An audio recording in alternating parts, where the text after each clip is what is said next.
Good morning or good afternoon, everyone. I'm going to let everyone get settled in and virtually connected here. It looks like we have still a couple that are connecting to audio, so let's give them a chance to let their technology work.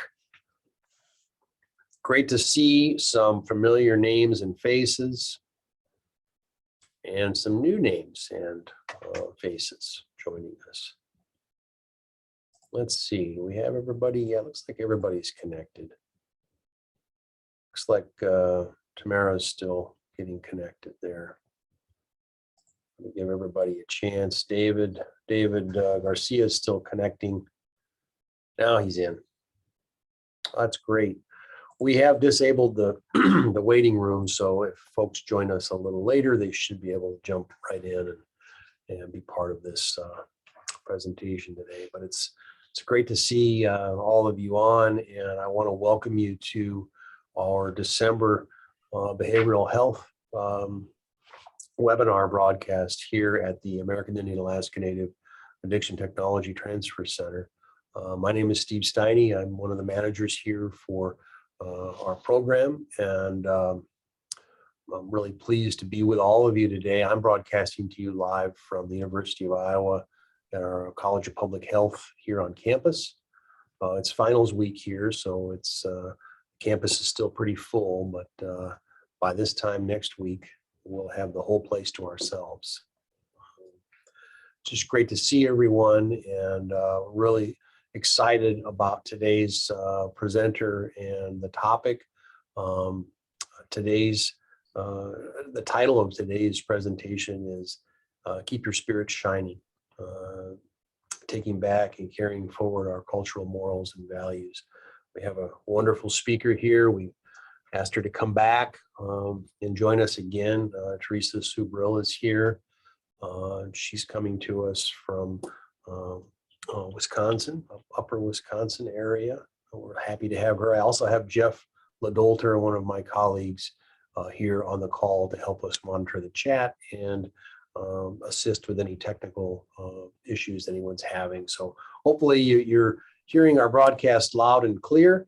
Again, this is the December behavioral health webinar here at our National American Indian Alaska Native ATTC. I have a few introduction slides that I'll share with you, and then I'm going to turn the floor over. And I think Teresa and I decided I'll pull up the slides that she's going to present, and I'll advance her slides today. You're all currently muted, but we want to encourage folks to unmute and comment. We're going to try and save a little time at the end to take some questions and comments and get some feedback. I'll also be putting in the chat a link to our short satisfaction survey or our GIPRA survey. It's very short, very short survey. I'll talk about that in just a moment. Otherwise, please close all other programs and sit back and enjoy. We've got a really great presentation today from Teresa. So let me go through a couple of slides with you all, and then we're gonna get started. As most of you know by now, this event is brought to you by the National American Indian Alaska Native Addiction Technology Transfer Center, located at the University of Iowa. We are part of a larger ATTC network made up of 10 regional centers, a National Hispanic and Latino Center, and a ATTC coordinating office at the University of Missouri. This project is supported and funded by SAMHSA. The content is developed by the presenter, and the opinions expressed today do not necessarily reflect the views or policies of SAMHSA, HHS, or the National American Indian Alaska Native ATTC. Following today's event, you will receive an email from us. It will include the PDF version of today's slides, and we're also recording this event, so we'll have that available. We'll have a link available to you that takes you to our Native Center for Behavioral Health YouTube archive. So you would be able to share that link with a colleague that maybe wasn't able to join us today if you want to share this webinar with someone else. We will also offer 1.5 CEUs to anyone who's interested. You can request that at the time you receive the follow-up email. And as I mentioned earlier, there'll be a link to complete a short survey that will help continue to maintain our funding and continue to provide presentations like we have today. I'll also post that link in today's chat box, and you can complete that ahead of time if you want at the end of today's presentation. So really happy to have all of you here. I know we're gathered here virtually today, but I want to take just a few moments to acknowledge the land and pay respect to the indigenous nations whose homelands were forcibly taken and inhabited. Please take a moment to read this land acknowledgement, which was created by 3 members of our team, Ella and Keely Driscoll, and our co-director, Mr. Sean Bear.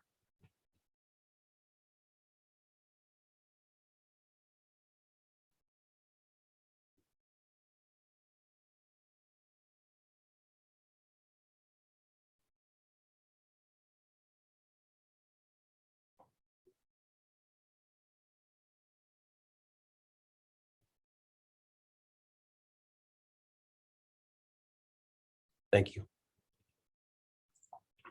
Without further ado, I want to introduce my colleague and my friend, Teresa Subrill. She has an extensive background and many lived and learned experiences, as well as some educational and academic experiences connected to her culture, as well as to the behavioral health and helping professions.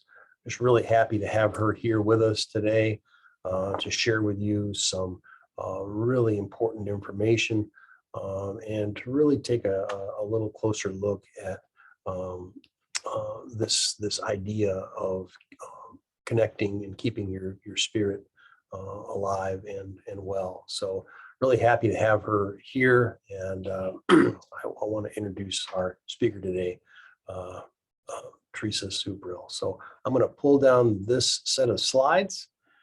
Teresa, I'll let you sort of introduce yourself as I get the other slides up, but the floor is yours. Hi, I want to thank everybody for coming today and sharing your time. I know that's valuable and precious. I right off would like to thank our old ones for helping us in all that we are. I've been sick, so you're gonna have to put up with a stuffy voice. I'm building immunities. So as he gets the slides up and going here, we'll start off. If anybody wants to jump in with questions or comments throughout, you're welcome to, as we're doing this here. No, wait on these here. Slides, here we go.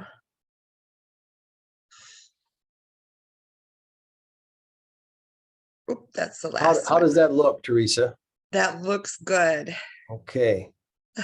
Well, let's, I'm ready to go when you are. So again, I just want to remind everyone that you are muted currently, but we'll try and offer some time at the end to have you unmute and share any comments or questions that you may have. And Jeff and I will kind of keep an eye on the chat box too. Feel free to use that as a way to introduce yourself or make a comment, or if you have a question for Teresa. So with that, Teresa, I'm going to turn the floor back over to you, and I'll advance the slides on your cue. Thank you.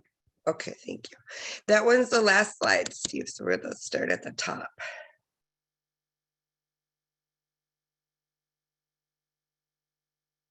It's kind of ironically perfect, though.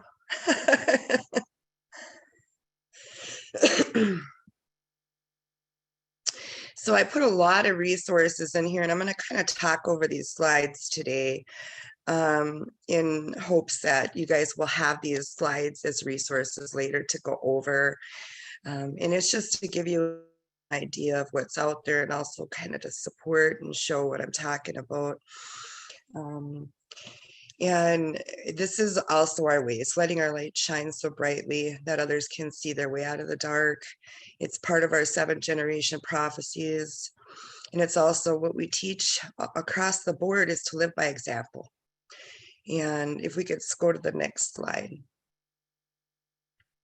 So today we're going to talk about what are morals and values. Some people seem to mix up those definitions. Where did our morals and values come from? To think about that, because we have a lot of programming that's came over the years, whether it's through learned behaviors, good, bad, or indifferent, sociological changes, and as I'm sure many of you know, our history of events that's occurred, and has it changed our perspective on things through dysfunction, what we've has become the norm for us, what we've had to accept so we could find our peace about things. So that kind of skews our morals and values on things as well. How our morals and values helped us to persevere is something we're going to talk a little bit about as well. And what events occurred that changed our morals and values, how to discover what your morals and values are and where you stand on these things, and how to bring our cultural morals and values back during these challenging times that we endure. Our statistics talk about none of us are exempt from it. If our statistics are as high as they are, which I see they are, in one form or another, we're dealing with challenging times. Let me go to the next slide. This one has a brief definition of it, what morals and values are, the importance of them. Morals and values and beliefs can have a profound effect on the decisions people make on a daily basis. When you think about things neurologically, you think about things spiritually, mentally, emotionally, all those kind of aspects. How does it move us? Where do we get our conviction from to stand on things, to have will to speak up against, or to persevere forwards, or to choose to do the right thing? The distinction between them isn't always clear, and because of this, some people use these terms interchangeably. Morals and values and beliefs, however, do represent three different aspects of an individual's way of life. Morals are more like a code of conduct that's been established and agreed upon by the majority of a society, which we know things have been changing due to residential school traumas, the fear of God, what they call a Stockholm type syndrome, again, sociological norm. So, the kids at school today, on the reservations, what they're dealing with, that would be a little small community of society. Values refer to the ideologies that specific individuals and communities feel are the most important. Beliefs are convictions that are held as true by an individual or group, and these convictions often influence the actions of the person that holds them. What we value, our job, maintaining our livelihood. But in any country, we also see a lot of lateral violence. So what are we selling short when we're valuing this, but then these kind of moral values? And what do we do with our convictions? How do we persevere forwards and be okay with ourselves, have our peace about it? In the next slide. We learned in our stories, and I believe that's to be true with almost every tribe. It was through our stories of sharing, whether it was with our clan camps, at our harvest events, or different kind of where all the clans were coming together and other tribes, or just within the families. We learn through our stories, and today it's a lot of trauma bonding our stories, or war stories, people call it, through AA, NA, things like that, Al-Anon. And so these are our kind of learning today versus what were we learning? There was honor in beating that enemy. Is the enemy something that is more spiritual? What kind of enemies are we looking at today? Is it something that's attacking our character? So we're walking around with regrets, or the people we are working with are. So we learned in our stories, what kind of stories can we get and bring back that shows, even if there isn't a success in it, what's the lesson? And that was kind of the basis of our stories when we learned what was the lessons in it. It was always overcoming. It was always smartening up, as my family would call it in Ontario. So how do we change our story dynamic from trauma bonding and war stories into lessons? good, bad, or indifferent, no matter how we look in the story. We've got characters that didn't always look so good, but it is being honest, it is being with truth. And if we don't like, or the person we are working with doesn't like how they look in that story, then how do we change our truths? Can you go to the next slide, Steve? Why values are important. This talks about values are the goals towards which you aspire. So a lot of our communities are dealing with a lot of hopelessness. Why bother? What's out there for us, the communities around that we deal with, whether it's inner city or, often on the reserves, kind of isolated and things like that. Nepotism and all those different things that we juggle. It gets to a point of why bother? And it's kind of an overall mentality. And that largely defines the core of your identity. Do you become a person who gives up, who doesn't try? And then that person starts to lose faith and spirit and hope and the power of what is good, and is turning over to why bother?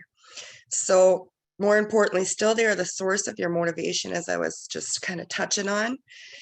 Where do we get our motivation from then? If we start to lose that connectivity too. So Indigenous morals and values came from our spirituality. Indigenous people were created to be a spiritual people.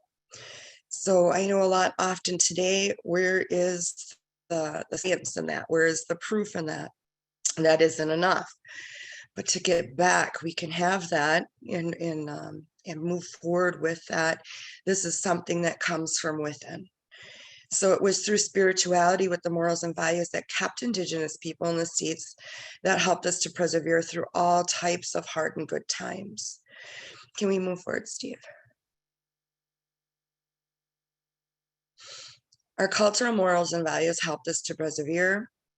And here is a couple of different tribes, resources, and quotes that talks about it. One is tribal, the other one is not. But I do like that. If you can meet success and failure and treat them both as imposters. As tribal people, we didn't do things with the belief, the understanding, the stereotype or ideology of things like perfection or expecting success. And if it wasn't successful, all is at a loss, you're no good. A lot of this stuff came down from residential schools. So we have to start working on changing and checking ourselves on our perspectives, our stereotype or ideology or understanding of things. Why do we really do things? Is it to get a pat on the back? Is it to get a bonus? They've brought in a lot of reward systems to Indian country, a lot of substandards, but we were a people that were so far above this. And we still have that within us. It is the balanced teachings. If you have generational trauma or all these things passed down, health issues passed down, you also have innate knowledge. It's the balanced teachings. What do we put our focus on? And we put it on the next slide. What are values once culturally looked like a day in a life? So here's, again, I try to put in resources from tribes all over to show the commonalities, because I know we're looking at intertribal here. So I'd like us to think about a day in the life of our old ones. And if you're not tribal, of the old ones you may have heard about or can feel the presence of within the people around you that you're working with.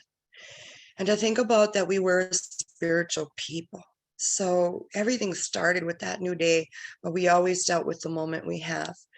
So when you think about that, we always went to spirit. We looked at the bigger picture. We looked at generations beyond us. We looked at what is it we can and can't do? What is our place? So is this our obligation, our responsibility, our duties? Or are we stepping across lines? We always seek counsel in it. So we just simply did what was needed, what was right.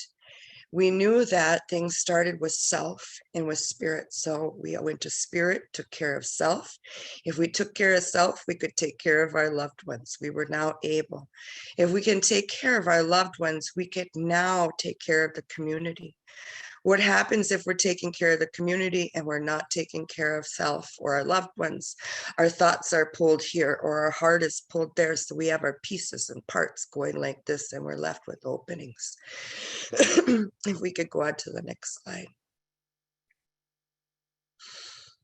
So as we go on, we think about before the 7th generations prophecies came, which I believe is my people's only, but I've been noticing it's tribes all over must have got a similar message. So before that, as I was talking about, we did our self-care.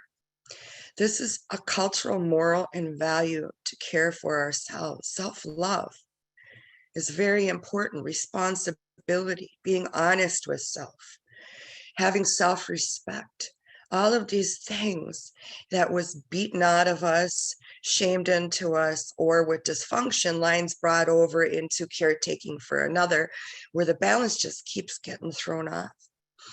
During the 7th generation time, as messages were coming from spirits, this spanned for about a couple thousand of years. As each Miga came along with the message, we were in that area for maybe 250, sometimes 500 years before we moved on to the next spot. So during this time, the people continued on just like the ways before with life, but now also we're planning and thinking and preparing for the next 7 generations to come when this time came. How do we preserve these ways, these teachings? So even more love and thought and prayer was put into those beyond us and the choices we make. This is the time now of 7th generation. So these are the things that our old ones back then was thinking of us and the spirits and what they were expecting that we would be doing in this time. So again, even more so now it's full circle. We need to be healing ourselves. We need to be breaking cycles. We need to be healing our families and our loved ones and taking back that which is lost to find it and get back on top of it. In order to do that, mixed in the world that we have today, what is the greatest thing that helps us persevere is a heart, is a good mind, good spirit, and that spirit connection. That's where we got our knowledge from. We got our greatest wisdoms from. So to try to tap back into that and remember what is your place, what is out of your hands, what you can and can't do. Can we go to the next slide? And then what do you dress up for? Mind, body, and spirit daily. So a brief in the day of the life of historically to today, when you think about how those old ones were thinking on a daily from morning, noon, and night, going with spirit and coming in that good way. Everything we did was in a good way. You know, it wasn't selfish. It was what we needed only. We were being honest. Did I know? Did I not know? How do I seek this answer? Find this teaching? Who knows this? What elder do I go to? Where's the storyteller with this? And our mind then is always open. If you can feel that mind, if you can put yourself in that space, you can feel your mind really open and then at that time. You can feel a peace kind of coming over you, a calmness, and in that space, you're able to have spirit move or solutions move. When you feel that, you can feel the chemicals coming through you. You can feel it, they're calming, they're relaxing, your breathing changed, and then overall physical health. What are you feeling? When you start to get into a brief in today, what our people are facing, and whether it's from the school grade level, the bullying that's going on, the gang stuff, another child, and how we see our children with innocence connected to spirit and that purity. But then they go into the bathroom and they're smoking pot in kindergarten and things like that. How shocking is it to that spirit, to that system? How do they process that? How do they normalize that? How are they now thinking and being connected with spirit? And what spirit are they connected to? Then you go to even adults going into work and they're dealing with nepotism, lateral violence. By then, a lifetime of what? Inner city feeling like the last dinosaur, things like that. Where do I connect? And if I go out and put a spirit dish out, will my neighbors understand? Will I be bombarded with these questions? When I hear constantly on a daily, oh, do you guys still live in teepees? How do I keep coming with this good heart and recognize, is this an opportunity again to kill ignorance and to make a connection? Is that a blessing? Or do I take my other, which you have a right to feel, and I'm sure all felt it at times, going, oh my God, not again. We can feel that and let that fill us, or we can realize where we're at and what it is. And it is also a blessing and an opportunity. Again, then we go back to our old ways of teaching. What is your responsibility? How much is yours? What is your role we represent? What lines are we crossing not to enable the balance? So do I have to teach these people everything? Is that on you? No.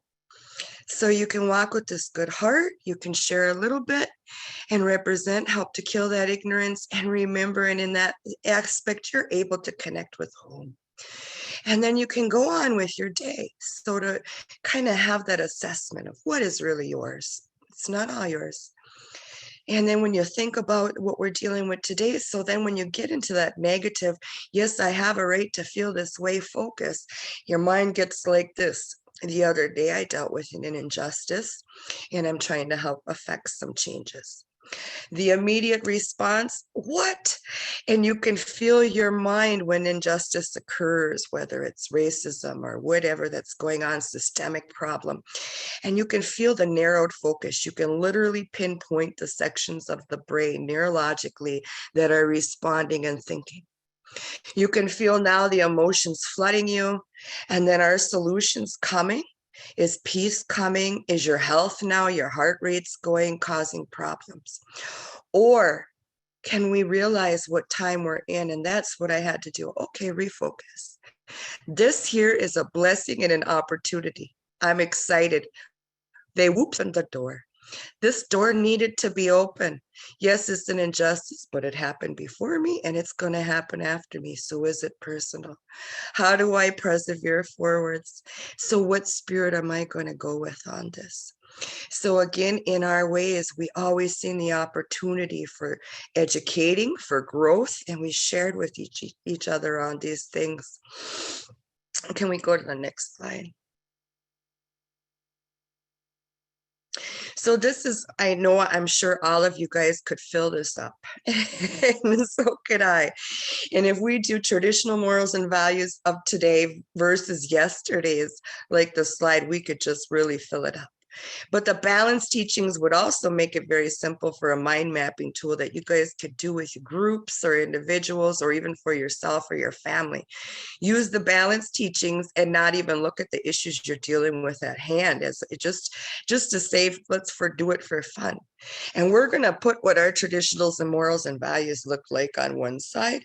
And then the balance teachings say, what's the polar opposite? Because usually with trauma, we take things to an extreme. And because we do come from a strong, powerful spiritual people who are very wise and got their wisdom from such a place, what's the polar extreme of that? Because if we're not in that circle, the opposite of that, what does that look like?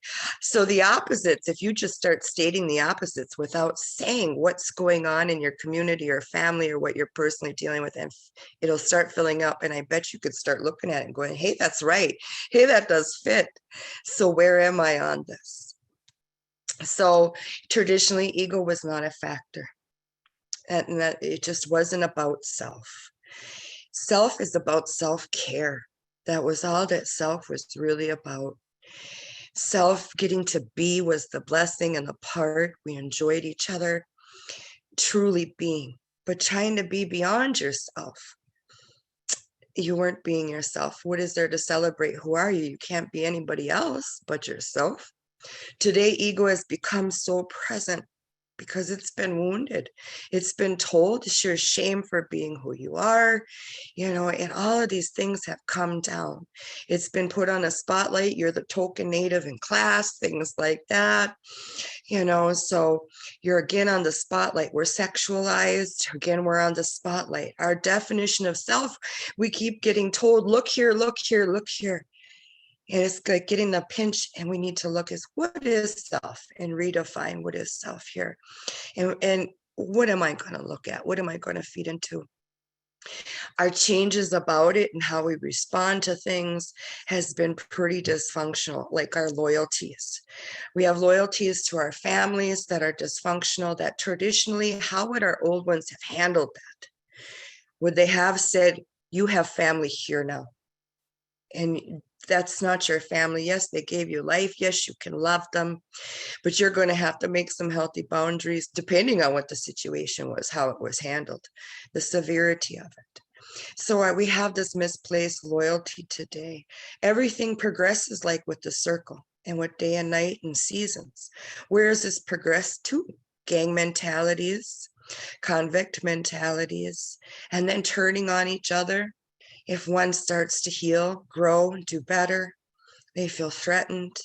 They feel their abandonment issues come up instead of looking at self. So how can we be proud of who we are when we make betterment and growth, but not develop ego about it or go beat them over the head with it and say, too bad, I grew.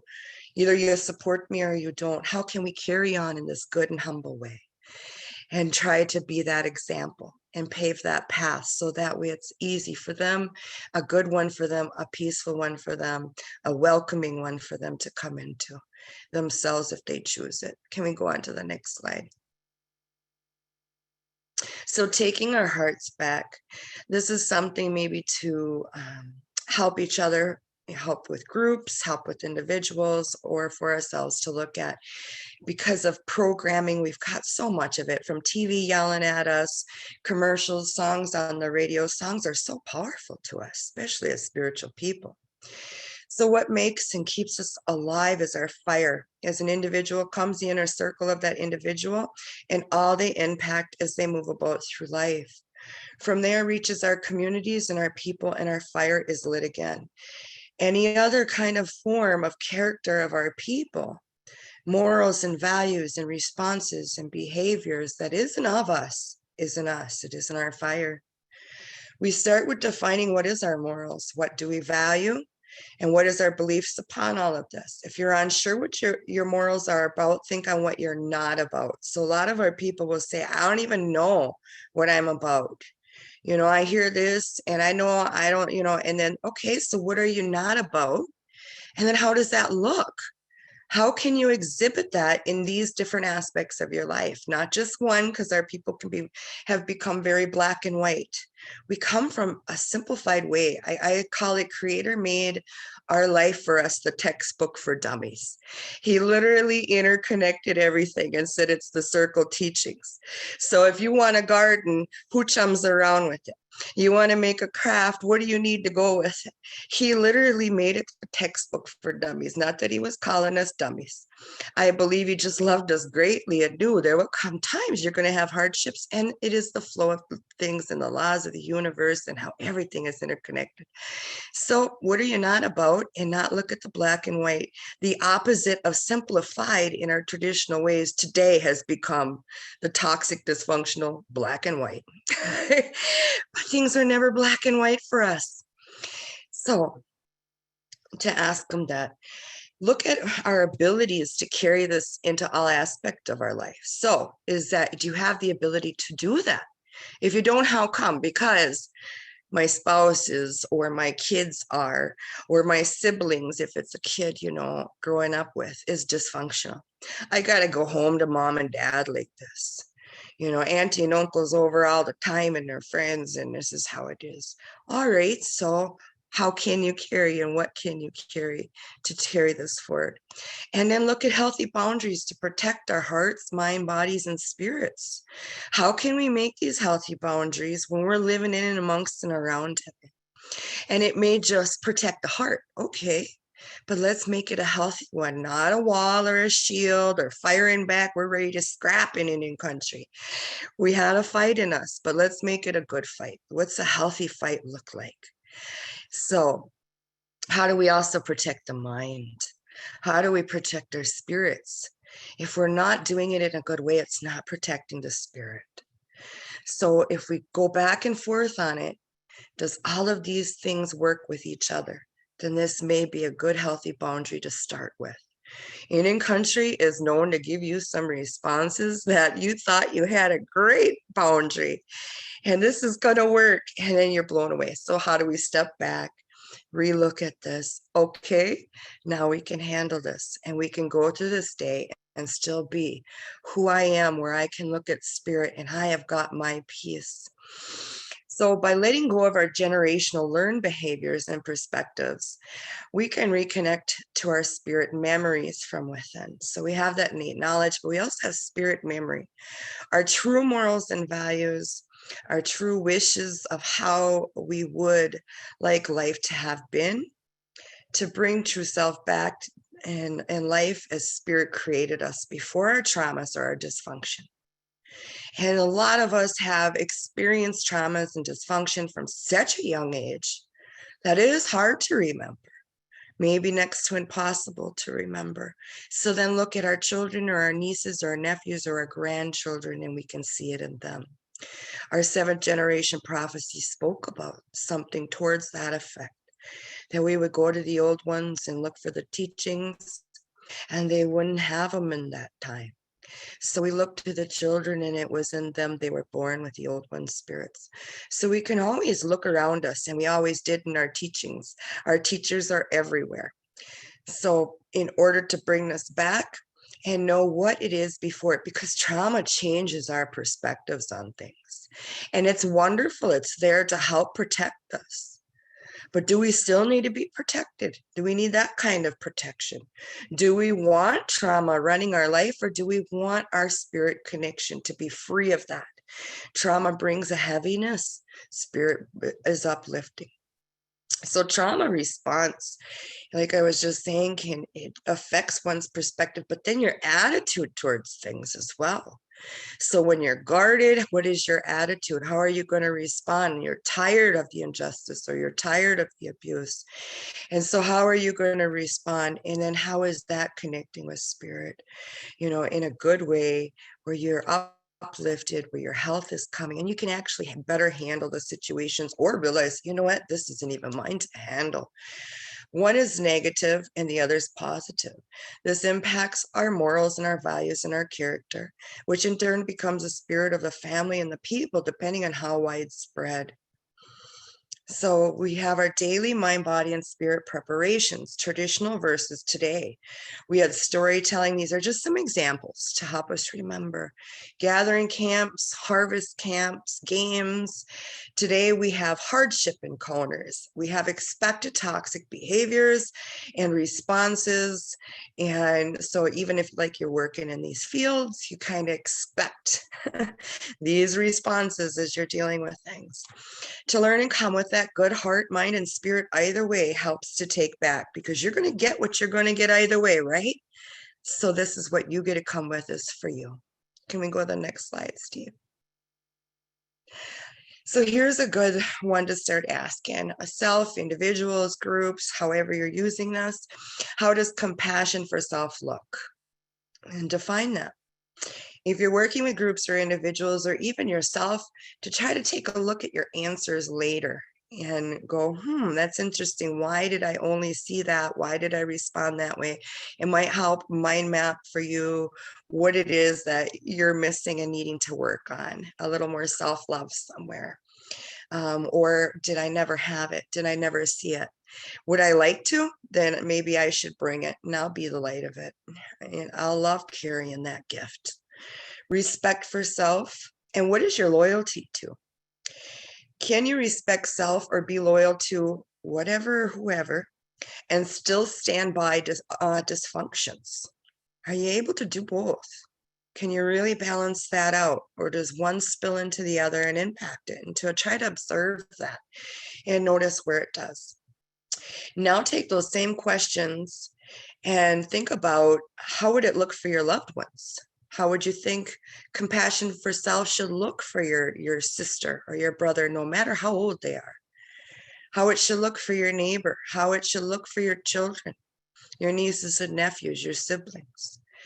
And then again, look at it and wonder, why did you maybe feel it should look so beautiful for them and not for yourself? Next slide, Steve.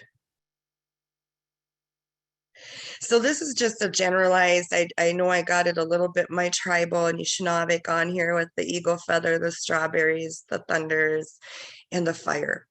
But I tried to generalize it the best I could. And again, you guys are welcome to take and use and tear apart any resources I ever make and share in any of the presentations to use for people, groups, yourself, and cater it into yours. I hope you do. I hope it just helps to get your gears going. In the next slide, Steve. So for us, and I think for many, of course, we have in the East, the morning, the sunrise, spring, where life begins that way. In developmental charts, it's infant, toddler, youth.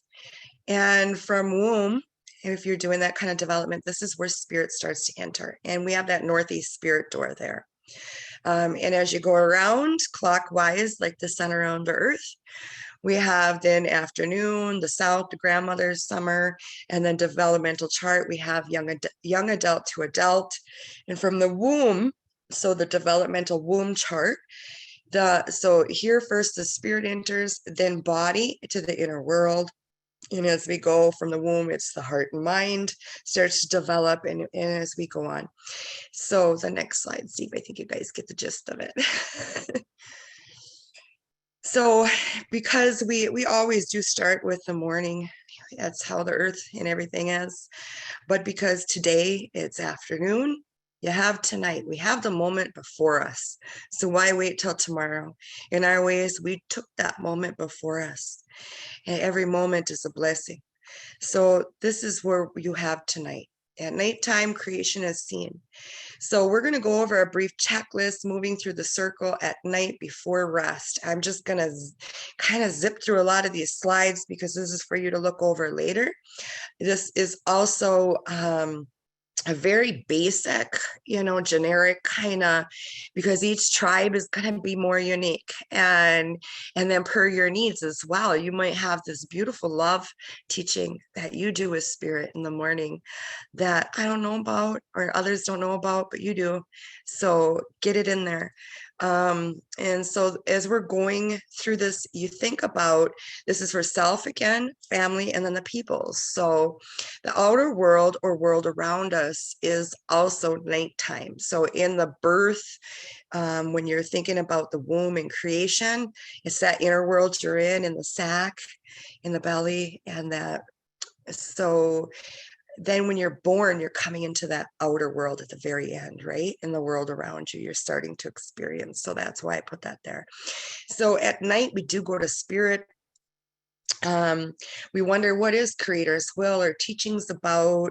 We talk about these things, whether we're doing with self that moment in bed, or we're doing this with our family at that moment. So we have those different moments at night.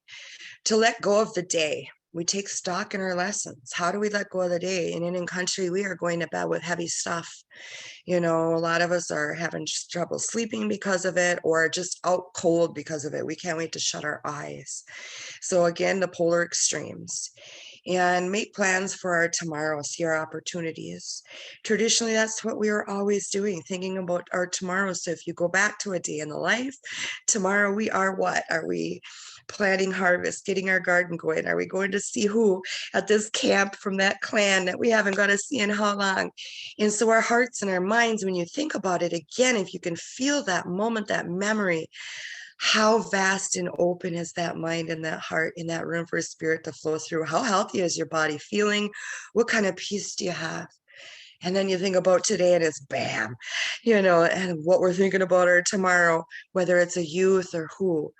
So up in Saskatchewan and Manitoba, those areas, the school teachers alone up there, what they're facing because of the suicide rates and the gang problems, they're tomorrow. Yeah, they're coming with heart and they're excited, not to say they aren't, but they are heavy wondering who didn't make it, who won't be there, who's in jail now. So again, that's some physical health problems starts to develop for them over time as well. So we count one's blessings, loved ones, giving thanks, the day is done. So the letting go portion. So you're kind of taking stock and going through and turning over to spirit and knowing again what you can and can't do, what is and isn't yours, and what is your place for tomorrow, and how to make this exciting, right? To come with a good heart. This is opportunity no matter. Can we go to the next slide, Steve? Spirit. So this, we're going to the east now. So tomorrow morning, when we get up, we would give our thanks. Our eyes would pop open, excitement for life, and we're going to give our thanks. And what is it? Even in hardships, our peoples have faced hardship no matter what. We've had seasons where we had nothing. Even before the white folks came, we've had hardships with other tribes. We've had developmental cycles where we lost weight. The Lakotas even teach about it, that buffalo calf woman had to come and get them right. So we have lost sight at times. My people started taking advantage of the animals and the medicines and the plants and wasting. And we lost our language with them and our ability to be so connected to them because of it, and had to be gifted in another way and get that back and work for it back. So we have lost our way, but we still had come excited with good hearts, no matter the hard times or good times. This is a chance. This is an opportunity. What is the blessings today I get to be? And we would be talking to spirit, what spirit's plan, what's our place. So to go with spirit in a good heart, good mind, good body. The next one. Body to world. So in the South, we go to self-care, a body in one's world. In our creation, in the womb, that's what began to develop. This is what we need to start doing. So you're getting up out of bed. You know, did I care or tend to? This is something you can do at night as well as you're going to sleep. That checklist. Did I take care of self? So you can go through this in the checklist of self-care and going, okay, taking stock as you use these slides, you can see that. And then also this is your morning, noon, and night. The next slide. The heart and mind. So heart's lessons from the day. So we've got to get our peace in every way. We got to reconnect our heart, minds, and bodies and spirits. We got to realize when we're sitting here with our heart broken over there, our mind blown over here because of what's going on, whether it's the lateral violence and the nepotism or people's choices around us, and we're stuck with what choices to make from. And our body feeling this kind of way, we're in parts all over the place. So how do we reconnect them and realign them in a good way? How do we make sure they're all cared for and they're all on the same page? To the next slide, Steve. So living by example, this is starting with the morning, a day in the life. And these slides is kind of going over what those other slides were showing as well, but just another resource to it, but and getting a lot more in depth. Again, it's very generic, and you may have more beautiful ways of going about things, and I hope you do. If your grandmothers did them or your great grandparents and you remember some story of it, you've seen a picture of it, bring it, do it. That's what we're supposed to be doing in this time.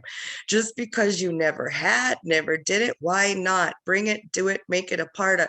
If you're feeling it, then that is a part of you. Go ahead. Can we go to the next slide? So I put this listed out more. So morning, you know, stepping forward in spirit first. Again, our creation, the development in the womb, and following those circle teachings. Allow spirit, your moment. Have that moment. And then go to creator, go to whoever it is you're feeling. Sometimes we're feeling our ancestors, we're feeling elders that were friends of ours, not creator right off the bat. So we're connecting with them. And then we're going to creator. There's no wrong in any of that. And then spirit to breath. After spirit came, breath came. The breath of life. So things like the stretching, the deep breathing, all of these kind of things we need to care for. Our teachers were everywhere, including the animals, including the plants and trees. What do they do at the sunrise? You've seen your cat and dog make a good stretch when they wake up. We need to be giving that to ourselves. When you think about physiologically, what happens then, neurologically, what happens then as these chemicals are flowing? Are we able better to deal with what we're facing in life because of this? Give it a try and see. It isn't going to change the hardships, but it is going to help your approach and your ability to deal and let go. The next slide. And then body to world. So again, this kind of gets more into detail with first thing in our breath, our birth came our breath, so deep breaths. So it gets a little more into detail down to your self-care with the bathroom, things like that, and cleaning up, picking up. You know, a lot of people are doing these cliche or cookie cutter cultures and things like cleanliness is next to godliness. We did keep our lodges and ourselves clean. Many tribes teach us how many times we went to the water and cleansed ourselves. How many times, so you can do this in the city. You go to the bathroom, you wash your hands, and you just splash a little water around here because that cleansing, that power, and around your eyes, what did I just see today? What did I just hear? Dry it off and off you go. So we can still practice our ways and that power of that medicine, no matter where you're at, and bring it. And can we go to the next slide? Again, body to world. So here's some more getting into it. And you do, if you notice clutter in your home, old attachments, tribally, a lot of us did not have attachments. And so this brings what kind of energy versus I talk to people and say, have you been in a hotel room or somebody who kept their house really nice? You felt the difference. You enjoyed it. Boy, did your thoughts go, or all kinds of things were coming, ideas, inspiration, art, music, whatever, your energy level. It's true. The spirit with that, you know, and that old dust we cleaned out. We were very much so about cleansing, not just smudges. We cleanse in many ways. Creator gifted the heck out of us. He give it to us everywhere we look to utilize. So if you don't have smudge, you got that water. You got the ability to pick up when we're sick. Where does the sickness go? Germs around the house. I taught that recently here. They never experienced this. I got a magic trick. Once you let that sickness get you, oh yeah, at first, and you take your medicines, you get your rest. But now it's starting to kick your butt. At that moment, you get your butt up and you start to clean. And I used to do that for my children, start to clean that house. And my house was clean. And I'm chasing that sickness out of here, but it's a spirit. And I'm changing the energy of it. And I'm moving. And of course, you're sweating. Of course, you're cleansing yourself. You're getting deep breaths, of course. You have to check yourself. If you're that sick, you might need to go lay back down. Don't overdo it. But at one moment, sickness will lie to you because it is living inside you. That spirit doesn't want to go. It don't want to die. And it knows. So it puts up a fight. So for a moment, you start to feel really ill and you got to push through. And you keep cleaning and bringing that love in that space. Oh, this is going to be nice. This is going to feel good. And I'm going to lay down and the house is cared for. And it chases sickness out. Holy cow, do you feel better? And then you can actually rest really good. It works great.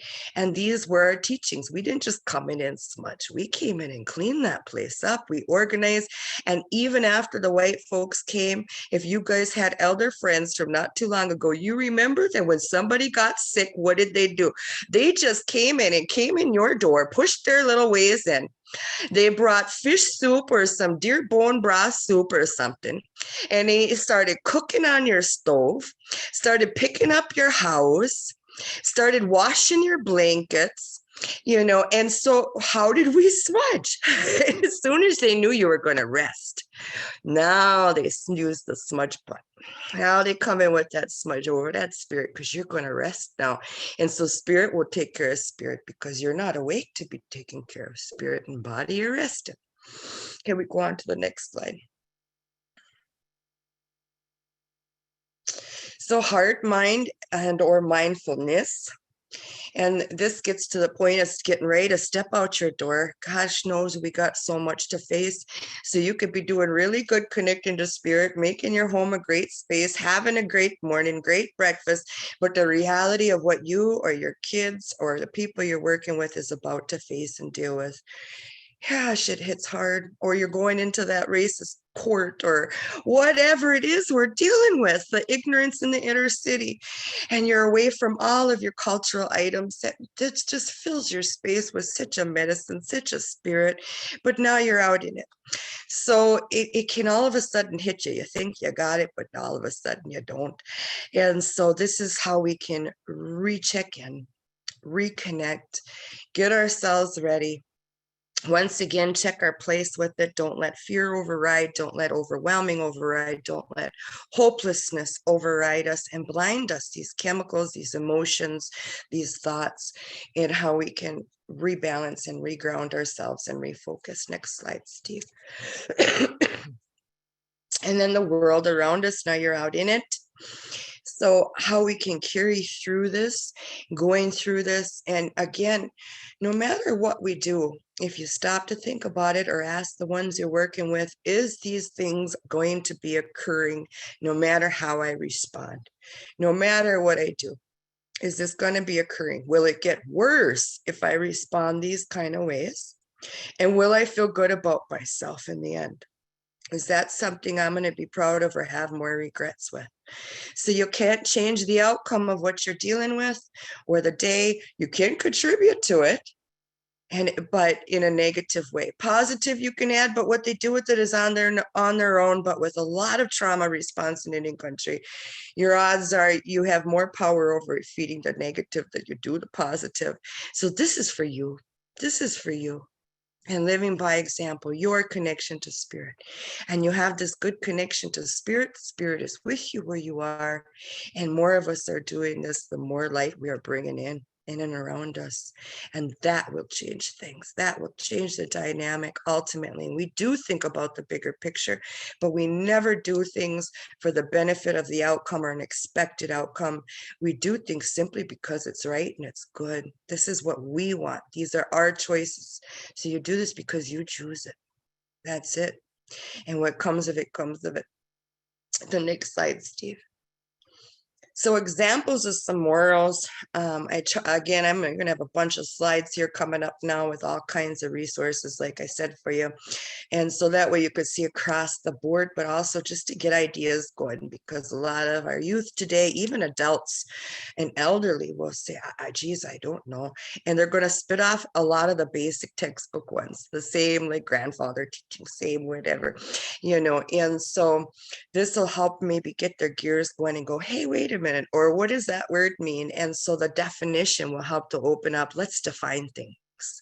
Let's see how that looks in different aspects, not just, because 9 times out of 10 our people like to look at relationships, because they need that connection. They're missing connection to spirit, so we're looking for connection elsewhere.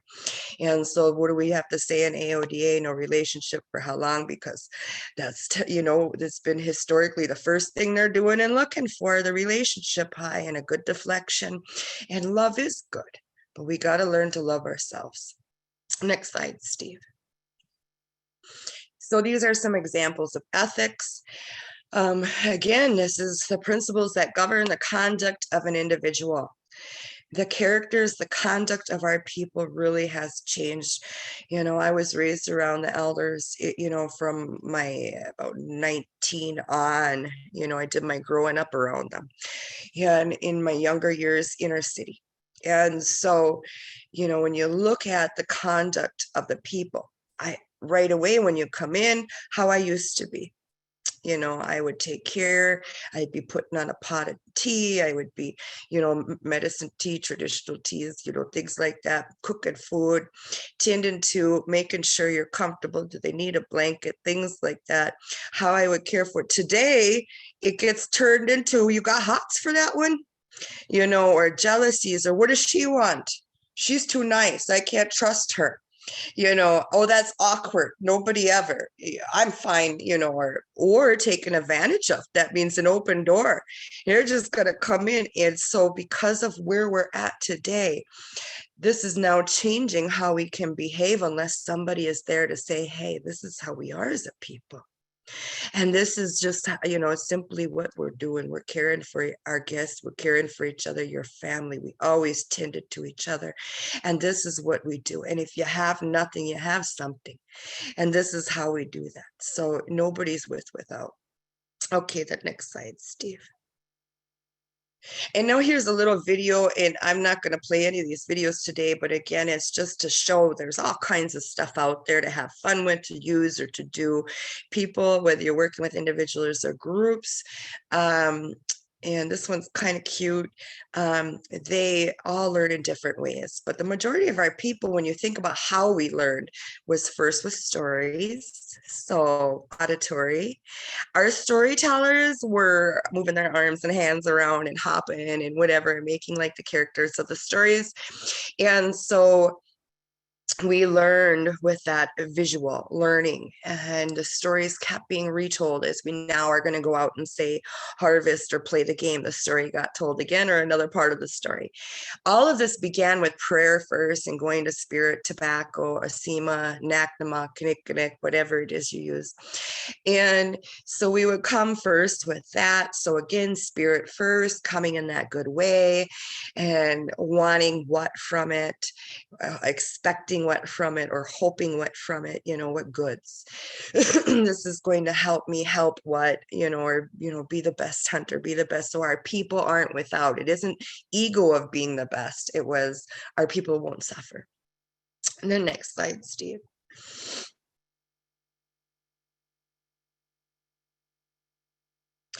And then this one here is from wellnesscourts.org. It gives a little bit of differentials on Indigenous morals and values versus Anglo-American morals and values, what it looks like. Success to us, we're about happiness. And so how that's translated.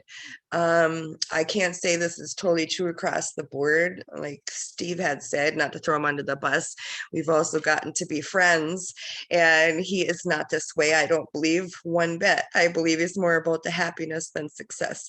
So not to clump all white folks into this, but to see there is this differential, and the learning that was once a stereotype.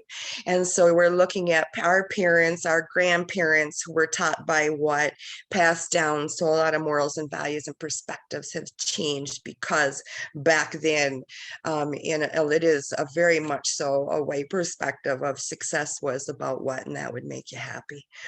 How did we marry? And so it was just their sociological teachings and norms, their way of life. And so here's some differentials. Our happiness was more important. It wasn't about being rich or what kind of gain. If those around you were suffering, you felt it. It hurt. You worried about them. And there was no pride in doing well over somebody else. So, and the next slide, Steve. Common, basic, Turtle Island, and universal cultural morals and values to kind of show. So here's some great resources across the board, different tribes. And you can see I went from the Southern Network all the way up to Alaska on here. And so no matter who you're working with, the resources are out there. And, here, like this one, the Apache, it talks about it was an expected norm to have good manners instilled since birth. So we were just this way.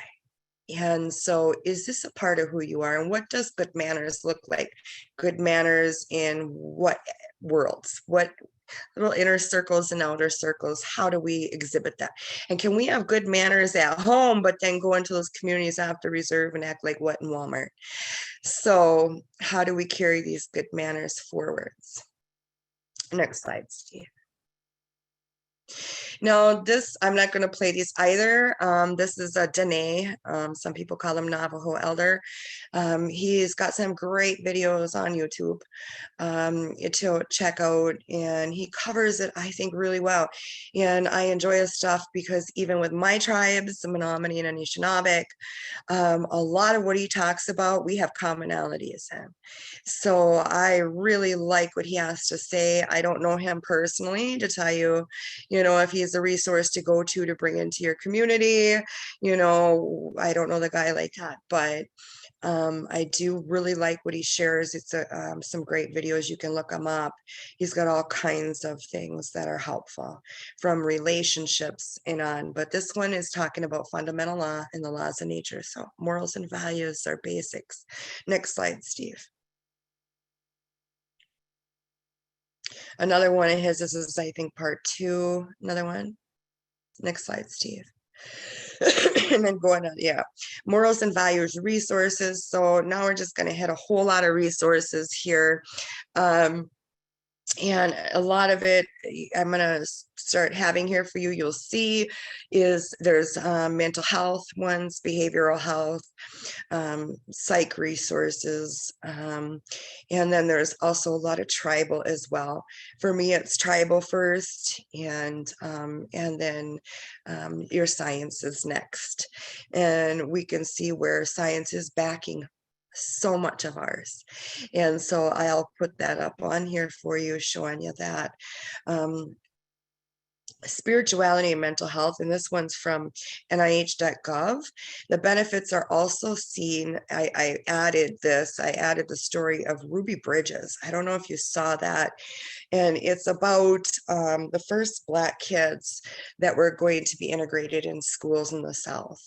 And what a therapist had found, why was this young girl, Ruby Bridges, I believe she was first grade level, able to do so well and get good grades through what she was going through. To me, I see it as spirituality, but they call that religion. She was Christian, and the love of her parents, the support. Ruby was facing extreme things from her community. And then she did have support of a good teacher. She was lucky with that, blessed with that. But I mean, the kids went against her. Everyone, the school went against her. The community went against this little girl, was scaring her. Spirituality is what helped her persevere. Love of family and support. So to think about our people as an Indigenous people, how much we face on a daily, how many sources we get it from, we can still be successful with what good heart, mind, body, and spirit. And then the NIH also talks about, as it goes on, spirituality and religion aids in perseverance with morals and values, supporting one best character through hardships and even times of good things happening. So keeping egos at bay, I added in hearts and heads level. Let me go on to the next slide. So here's some more resources. This one's just from another good tribe here of Alaska. So like I said, I went all the way from the south to the north for you guys. So we can see we got it across the board. We had these wonderful commonalities of morals and values, these great hearts of people and what we're about. I love how they kind of define it a little bit differently. Isn't the cookie cutter, as I call it, culture of the 13 grandfathers, but it basically is. And you kind of think, where do I fit this in with the 13 grandfathers? So respect for nature and property, patience, pride in family and clan and tradition is found in love, loyalty, and generosity. Be strong in mind, body, and spirit, humor, hold each other up. I would ask you guys to think about, when you do your groups or work with individuals, ask them, what or how do we be strong in mind, body, and spirit? Because the idea of strength today, the kind of fight we need to have, the kind of mindset that we're a little bit stuck in, might kind of make that answer pretty narrowed. What does pride in family and clan and tradition and how does that look? And things like that. What does generosity look like? And I would talk about that, so we're not being taken for granted, or we're not hoarding. Listen well and with respect, but yet how do we find your voice? Can we go on to the next one, Steve? Morals and values resources. Here's some more activities that foster good character. So there's all kinds of resources on here, 20 examples of personal responsibility, ethics, and morality. And so it just kind of really goes on here. I love the Cherokee preservation one. This talks about the importance to me to it. And again, our children are our future, they say, but where are our children going up? What is their biggest problem? So that's who we need to be dealing with, the parents, aunties, uncles, neighbors, whoever's impacting them, right? And bringing them up. So if our children are our future and of most importance, we need to look at where the issues are then and deal with those maybe. So those are the ones struggling. They already been raised in what and need some tools and resources. Can we go on to the next slide there, Steve? And I like this bottom one. Moral presence means being emotionally present in the moment, not distracted by personal fears and preoccupations. Lack of presence means we are more detached from the reality in front of us. Learning to be morally present means practicing at 3 levels. And that one's from Psychology Today. And so again, like I said, science is back in what our peoples always knew. Balance in mind, body, and spirit. So this is so important, and that we are going to be detached from one. If one is going way off and running amok, our Winnebago teachings kind of teach that, and we could talk about that because there's some snow on the ground here in Wisconsin. Next slide, Steve. That does also have some statistics for you, things like that. This one's a Native American Code of Ethics, and we can zip by. There's, I think, 3-part slides I broke it up into this for you, and put the resource for you on there as well. So again, to help get things going, more ideas generated, what do you want your program to be about, or the individual wants to be about? How do we apply these code of ethics to whether, no matter the age group, or at home, or in our own personal thoughts, in our quiet moments, driving in the car, going to bed at night, or with our families, or at work? Okay, next slide, Steve. Personal matters, functional versus dysfunctional behavior. So the word functional, and I kind of broke this down.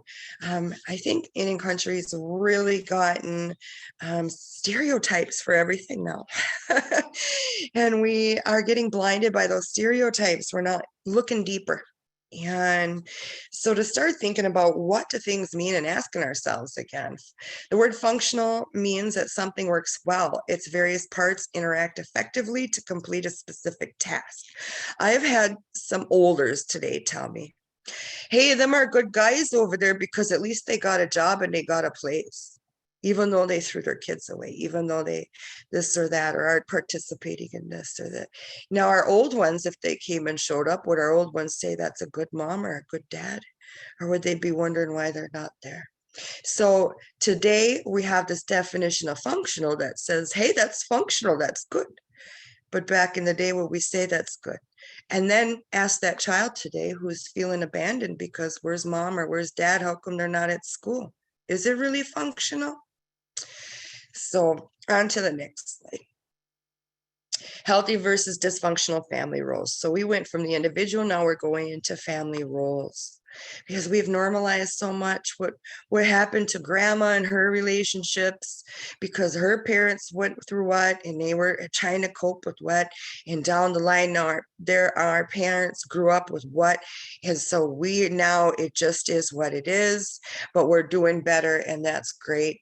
And so our children are getting what, and my children, they're grown now, and I'm a grandma now, but they did grow up with me because I also had to break cycles with them. So they grew up with me. Does that mean they were cheated or robbed of?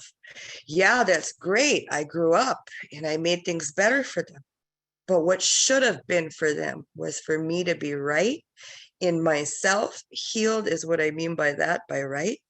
Knowing my gifts, knowing my place, and then looking at bringing a family into this world.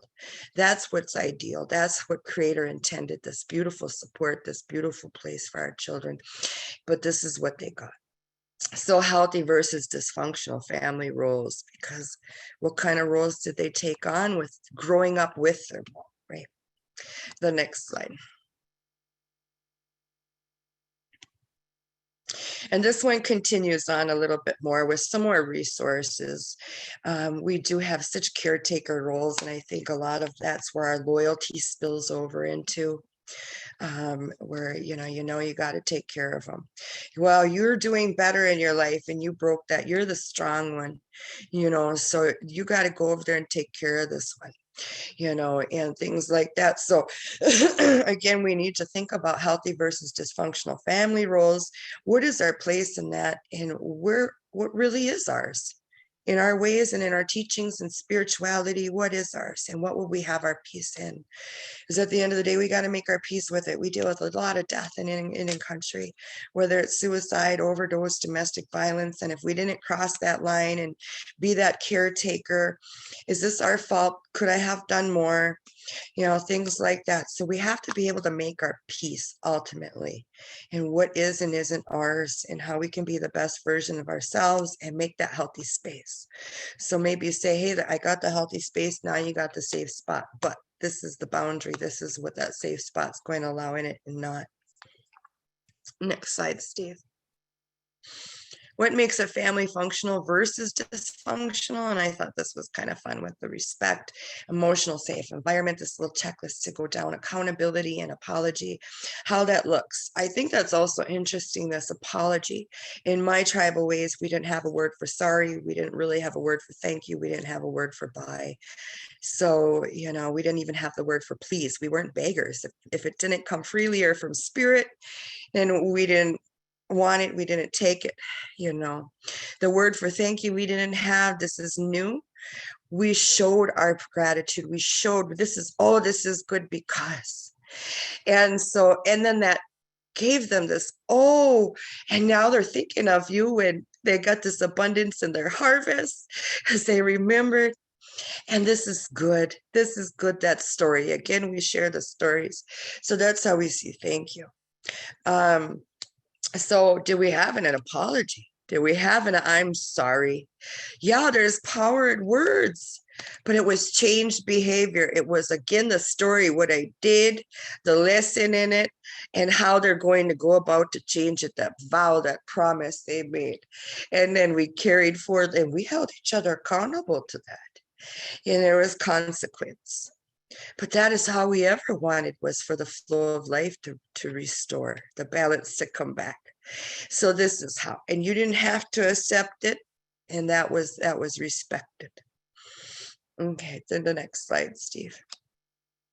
And then functional versus dysfunctional and breaking cycles. So the way I am, I will lay the issue out on the table, and it's not I'm not the ugly one. While we're talking about these ugly things, I have elders lay things on my table so ugly and atrocious.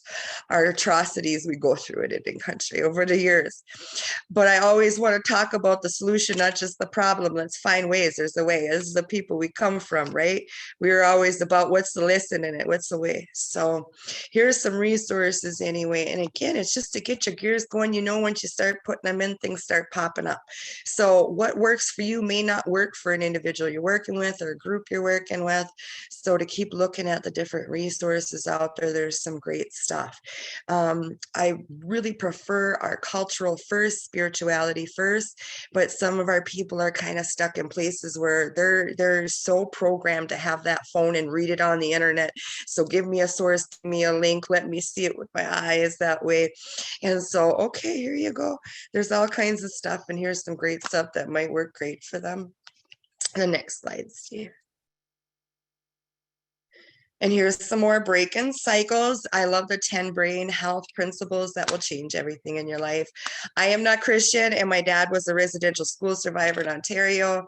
He went to what they call the Mush Hole, the Mohawk Institute. The Anishinaabe went there too.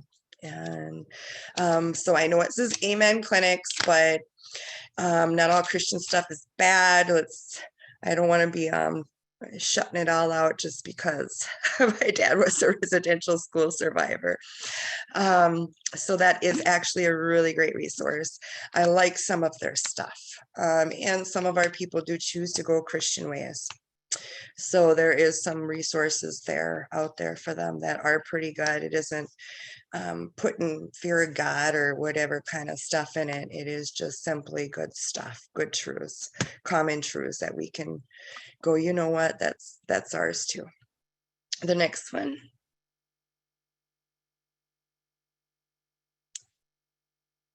So if you have any questions or want help with ideas, there's my email, and then Steve's email. He said I could throw him under the bus, and his office number. So you guys can bug him if you'd rather, or felt more comfortable. He knows how to get a hold of me. And if it's an emergency, I'm always available. So I'm willing, help any kind of way. I don't care what time it is. If your gears are going, holler. If you guys have any questions or comments or want to share anything, I could check the time real quick. There's 10 minutes. I could share with you a story my dad had told me real quick. He had a dream, many of them, but this one I'll share. He's long passed on now. And he dreamt that he came upon a Star Nation guy. For those of you who don't know who that is, it's what some people call an alien. And he said that he went up to the guy and he was asking him. And my dad was such a character when he would tell it with the voice and make like the guy in the dream, but everything, and I can't quite do it like my father. And, but he went up to the guy and he said, how come you got mesh over your eyes like this? And you're looking out like that. And the guy, he had a mouth that just had a hole in it. And so my dad said, you talk like this. And he asked the Star Nation guy. And the Star Nation guy, he said, because we weren't using the eyes that we had to see with. We weren't noticing that what's before us. And then my dad said, how come you just got two little holes on the side of your head? There's no ears there. And the Star Nation guy said, because we weren't listening with our ears. We weren't listening. We didn't do what we knew better. We didn't listen. We were being told. And he said, how come? He said, you got a hole for a mouth. He said, your mouth's like this, you talk like that, you got no teeth. He said, because we were eating crap. We just sucked up anything. We didn't need our teeth anymore. We didn't take care of ourselves.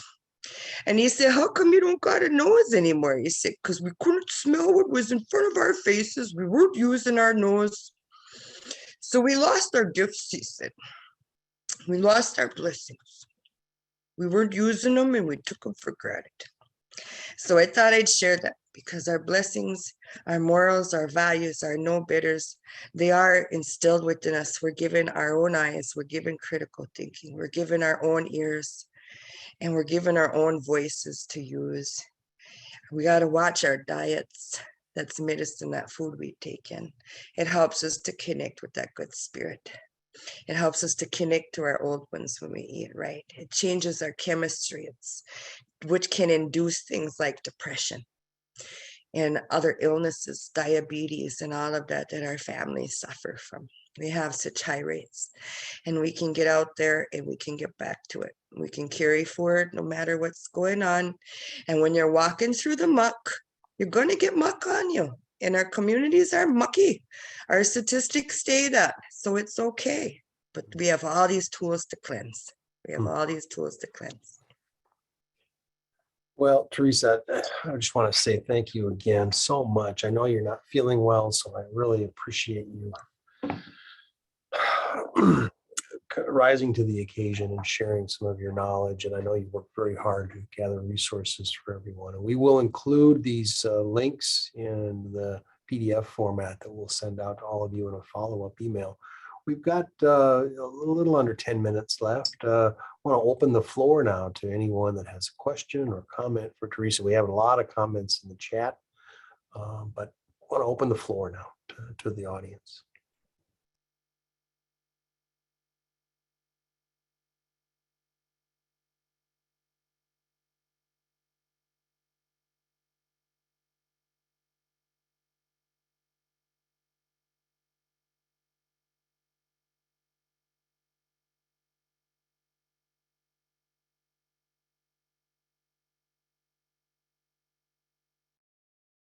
know Ryan was asking about the Navajo speaker, and there's the YouTube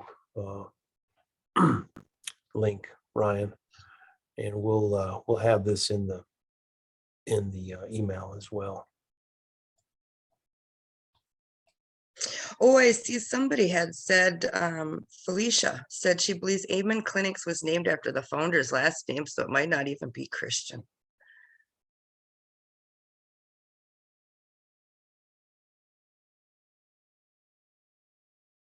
So then I lied to you about having a Christian resource. Gonna have to find another good one. I owe you one now. Well, we've got a lot of thanks pouring in and appreciations pouring in, Teresa. So you covered so much material in such a short amount of time. So she kept telling me we were going to make it through this in the time frame. And boy, I had to have some faith that it paid out. So thank you so much, Teresa. And I want to thank everyone for joining us. And we're going to, we'll have another presentation next month, January. I'm not sure if we've landed on a topic yet, but we'll have, we'll broadcast again in January, on second Wednesday of the month. So look forward to seeing you then. Again, I want to just keep the floor open for a few moments. I did post a link to our short survey. If you want to take a few moments to fill that out now, or you can wait and do that when you receive our follow-up email. And if you would like some CEUs for this today, please make sure you request those when you receive your follow-up email.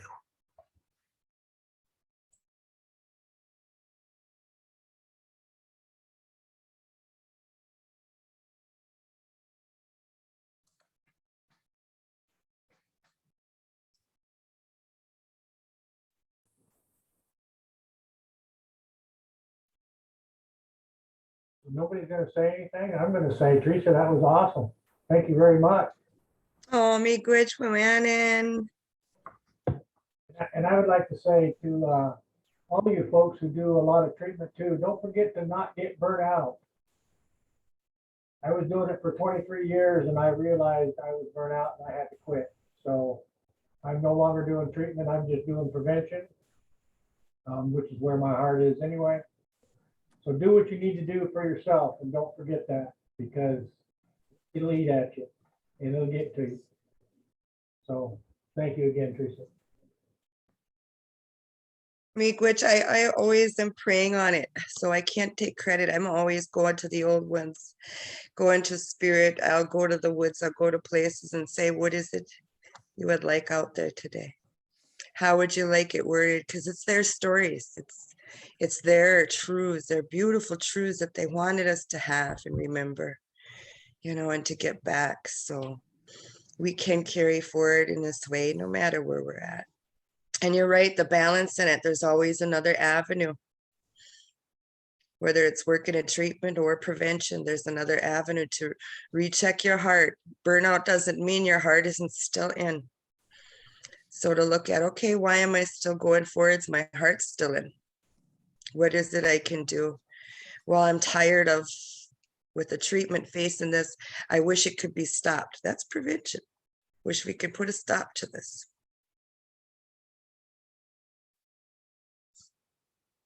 And thank you again, because in Oregon here on the West Coast, we have a 3 grandmother rule for our tribal best practices. So if it doesn't pass the 3 grandmother rule, then we start over. So we do a lot of culture is prevention.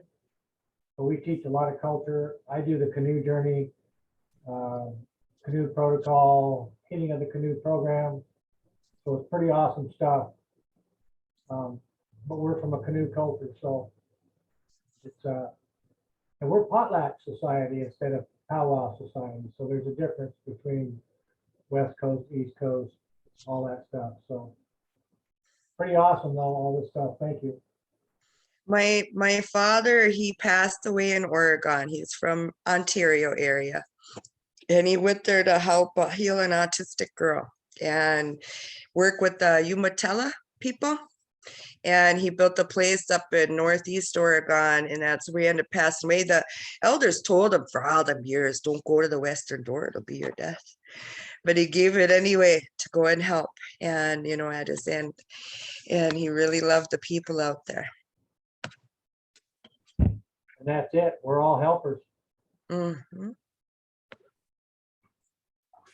Doug, I appreciate your comments, and again, just to see everyone here, and appreciate your time. And I know Teresa was really looking forward to sharing some information with you all. So look for the follow-up email, and we'll have another broadcast in January. So if you're on our listserv, you'll get an announcement if you would like to join us then. Otherwise, until then, if you can, join us for our talking circle next month as well. We have a really fantastic virtual native talking circle that we do. That's a great group that gathers and helps and supports one another. So just want to thank everyone. And until next time, stay safe and stay connected and stay healthy. Okay. Bye, everyone. Tusen Tag.